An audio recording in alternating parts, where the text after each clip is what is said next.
നമുക്കിനി മറ്റു ജില്ലകളിലേക്ക് കൂടി പോകണം. തിരുവനന്തപുരത്തേക്ക് പോയാൽ അവിടെ പാളയം മാർക്കറ്റ് പുതുമോടിയിലേക്ക് എത്തിയിരിക്കുന്നു, അതിലേക്ക് മാറുകയാണ്. പക്ഷേ മാലിന്യത്തിന്റെ അവസ്ഥ എന്താണ്? അത് അതേപടി കിടക്കുകയാണ്. മാലിന്യ കൂമ്പാരത്തിന് പുറമെ മുൻപ് കോർപ്പറേഷൻ ഡംപ് ചെയ്ത മാലിന്യം കൂടിയായപ്പോൾ ഒരു പ്രദേശമാകെ അങ്ങനെ മാലിന്യം കൊണ്ട് നിറഞ്ഞു കിടക്കുകയാണ്. റഹീസ് റഷീദ് ഉണ്ട് അവിടെ നിന്നും. റഹീസ്, എന്താണിപ്പോൾ അവിടുത്തെ അവസ്ഥ? മുഖം മിനുക്കുന്നു പാളയം മാർക്കറ്റ്, പക്ഷേ മാലിന്യത്തിന്റെ കാര്യത്തിൽ ഒരു നീക്കുപോക്കുമില്ല അല്ലേ?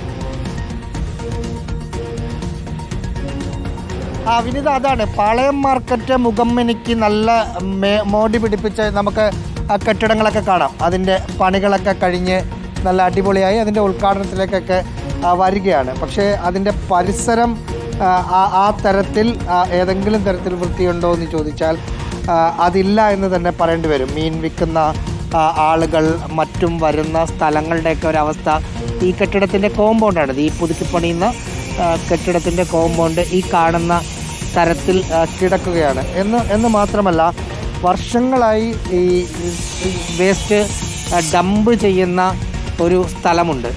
ആ സ്ഥലത്ത് വേസ്റ്റ് ഒന്നിനു പുറകെ ഒന്നായി കൂടിക്കിടക്കുന്ന ഒരു അവസ്ഥയുണ്ട്. അതായത് നമുക്ക് കണ്ടാൽ മാത്രമേ മനസ്സിലാവുള്ളൂ. ഒരു ഷെഡാണ്, ഒരു ഷെഡിൻ്റെ അകം മുഴുവൻ വേസ്റ്റാണ്. ഈ കാണുന്ന ഷെഡിനകത്ത് മുഴുവൻ വേസ്റ്റാണ്, പലതരത്തിലുള്ള വേസ്റ്റ്.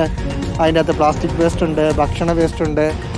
ഇത് ഈ കാണുന്ന പലതരം വേസ്റ്റ് മാലിന്യം ഇങ്ങനെ കുന്നുകൂട്ടിയിട്ടിരിക്കുകയാണ് അവിടെ. പാളയം മാർക്കറ്റ് ഏതാണ്ട് മാലിന്യത്തിൽ മുങ്ങി നിൽക്കുന്ന ഒരു ഭാഗം എന്നതാണ്. മറുഭാഗത്ത് അവിടെ കെട്ടിടമൊക്കെ മുഖം എനിക്ക് എത്തിയിട്ടുണ്ട്. അടിയന്തര ശ്രദ്ധ വേണ്ടുന്നൊരു പ്രദേശമാണ് ഇപ്പോൾ റഹീസ് റഷീദ് ചൂണ്ടിക്കാണിച്ചത്.